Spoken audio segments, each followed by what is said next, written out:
តែធ្វើដោយមួយដេចដើម្បីជៀសវាងការឡើងមុនដោយសារការ make up ច្រើនជាប្រចាំជាពិសេសបងនារីចាដែលការងាររបស់គាត់ហ្នឹងគឺតម្រូវឲ្យធ្វើការ make up ជាប្រចាំតែម្ដងអញ្ចឹង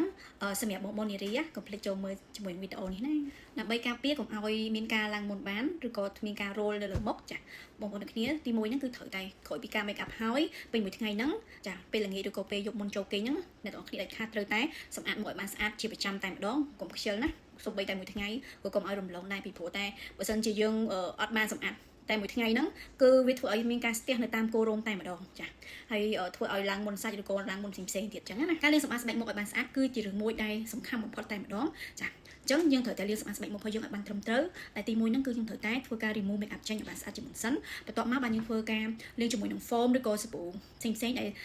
ទៅតាមប្រភេទស្បែករបស់យើងដូចគ្នាឬក៏ហៅថា double cleansing ហ្នឹងឯងចាលាងជាមួយនឹង foam ឬក៏សាប៊ូហ្នឹងក៏ជាចំណុចមួយដែលសំខាន់ដែរគឺមិនយើងគ្រាន់តែលាង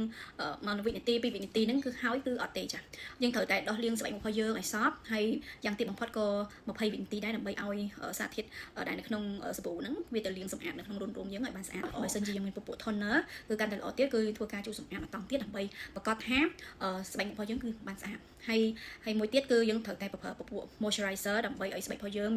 មានសំណើមល្អមកត្រឡប់មកវិញចាហើយមានផលិតផលមួយទៀតដែលវាជួយការពារការស្ទះនៅគោរោមហ្នឹងគឺពពួក retinol ចាគឺវាល្អមែនតើសម្រាប់ការពារការស្ទះនៅតាមគោរោមរបស់យើងដែលការពារការឡើងមុនរបស់យើងបានចា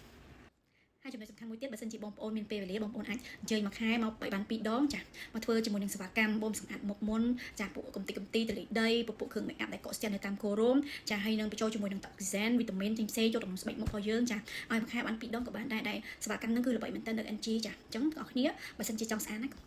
កុំភ្លេចថែទាំបងប្អូនគ្នាណាចាអរគុណ